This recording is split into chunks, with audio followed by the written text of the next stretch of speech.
Buenas tardes. Espero se encuentren todos bien de salud desde sus hogares o donde quiera que se encuentren. Mi nombre es la maestra Teresa Flores Santa Rita. Yo soy la profesora Karina González Rodríguez. En esta ocasión les vamos a dar a conocer el módulo 3 con la presentación clínica del COVID-19. El objetivo es ayudarles a identificar los datos de alarma y la presentación clínica de la enfermedad.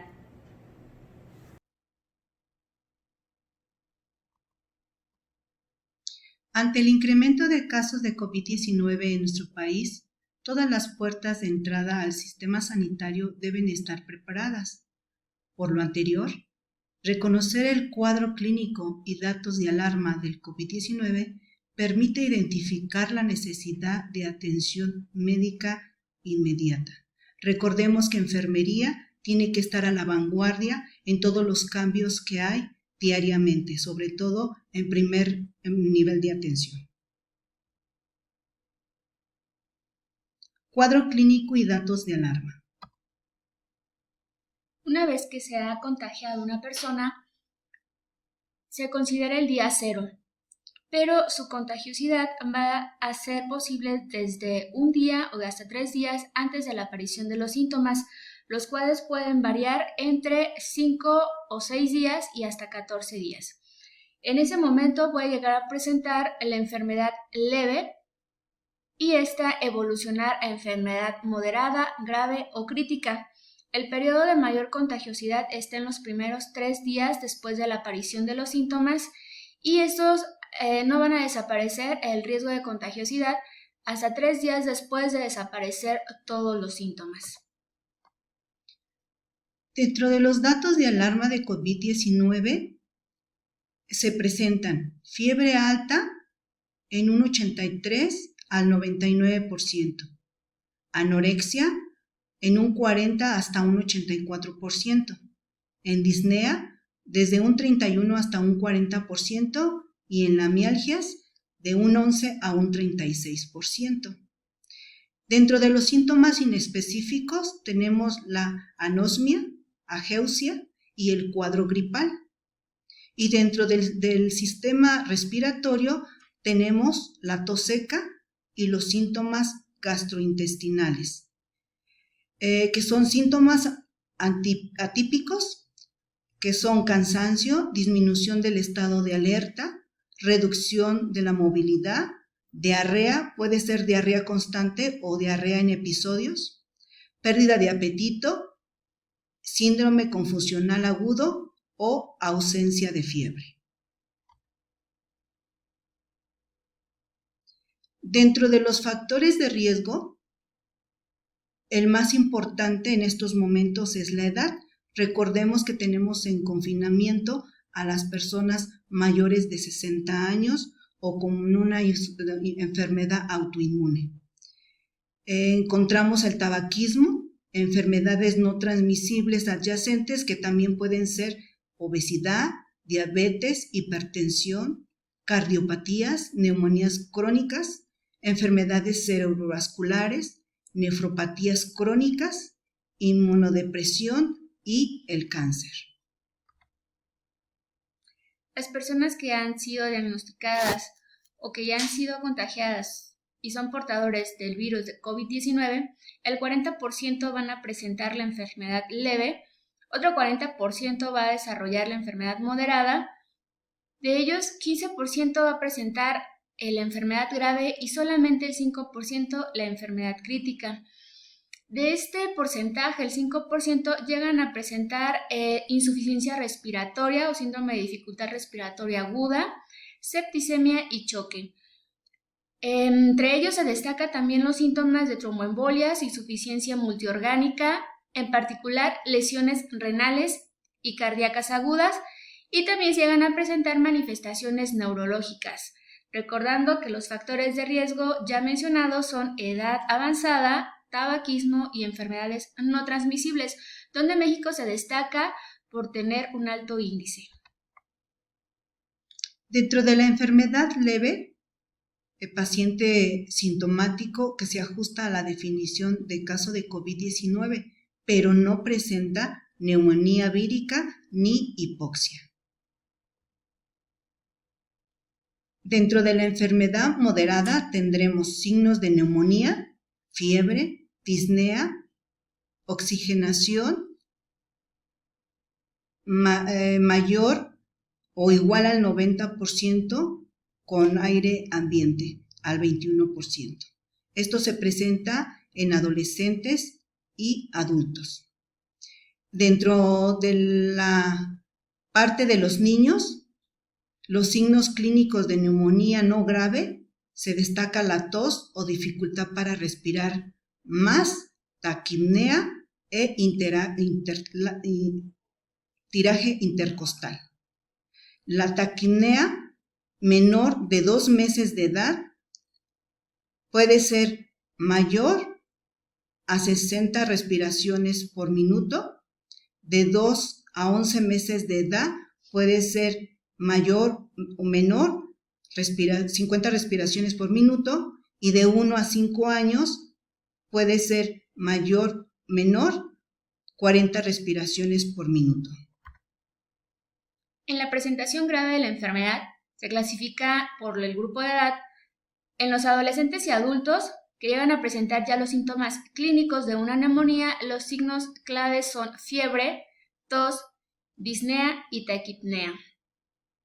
Y además se agrega alguno de los siguientes signos, que son la frecuencia respiratoria elevada, mayor a 30 inspiraciones por minuto, más dificultad respiratoria grave, en la cual la saturación de oxígeno llega a mantenerse por debajo del 90% con el aire ambiente.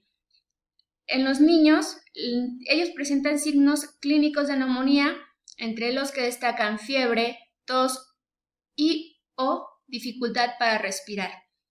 También a ellos se les agregan la cianosis central y mediante oximetría se detecta la saturación de oxígeno menor al 90%, más taquipnea y dificultad respiratoria. Como son niños, también se agregan los signos generales de peligro, que son incapacidad de mamar o de beber. El niño se muestra letargado, llegan a estar inconscientes e incluso presentar crisis convulsivas. La enfermedad crítica se presenta con 3 signos, que es el síndrome de dificultad respiratoria aguda, septicemia y también choque séptico. A continuación abordaremos cada uno de ellos. La enfermedad crítica, manifestada por síndrome de dificultad respiratoria, ya en ellos es necesario y forzoso que no nos guiemos exclusivamente por la clínica y los datos de alarma que ya dimos a conocer, sino que se tome radiografía o radiología torácica, bien sea por placa de rayos X o por tomografía, para identificar los infiltrados pulmonares y se observa oxigenación deficiente. Por ello, es importante que ya en esta presentación de la enfermedad se le brinde aportación de oxígeno al paciente, independientemente del grupo de edad.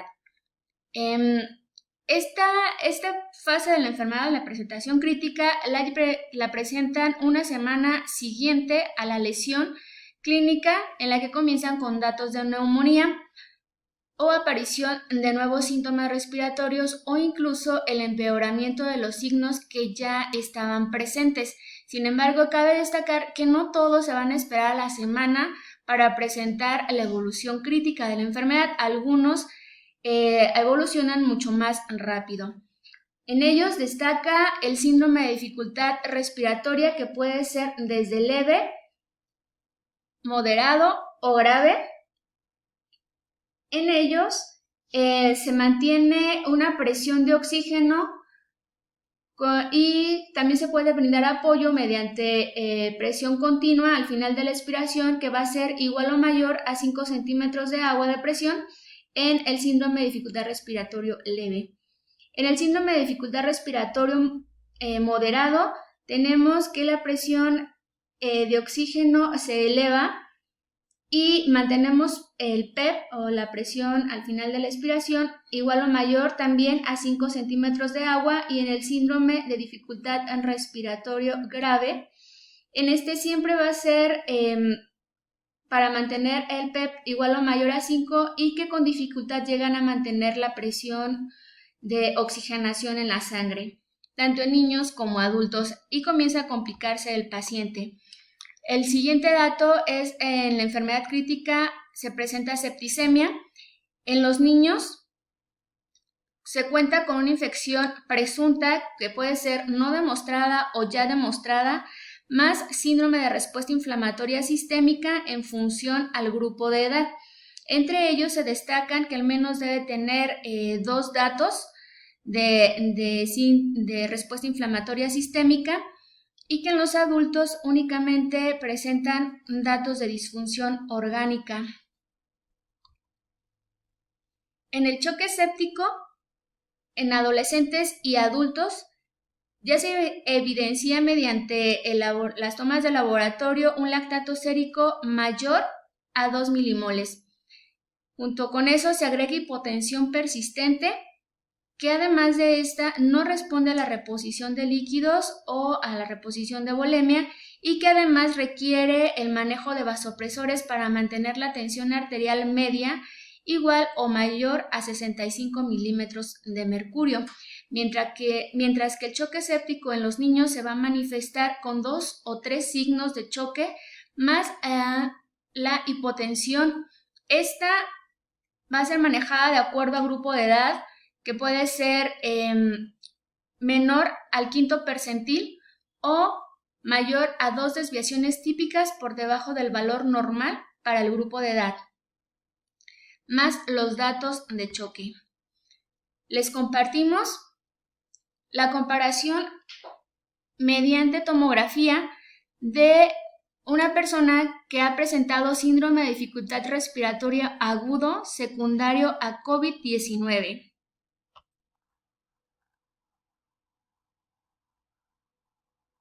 Noten los concentrados y los infiltrados.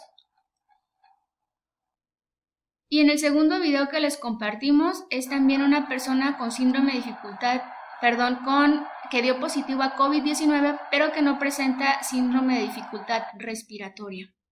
La evidencia entre uno y otro es muy notoria.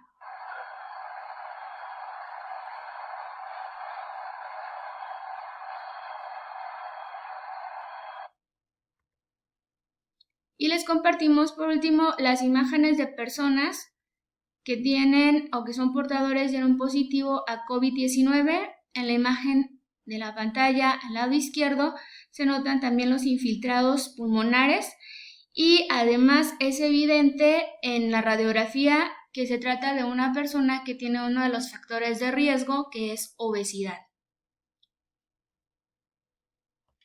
Bueno, como conclusión tenemos que es tarea de todos contribuir para detener los brotes que han surgido en un poco tiempo. Por ello, se aconseja a la población en general que se sigan todas las recomendaciones para prevenir el contagio. Cada país debe estar preparado para cualquier situación relacionada con este virus y el personal de enfermería tiene que estar a la vanguardia de los cambios que surjan diariamente para poder ofrecer cuidados de primero, segundo y tercer nivel de atención con calidez, de una manera holística y humana. Por su atención, muchas gracias.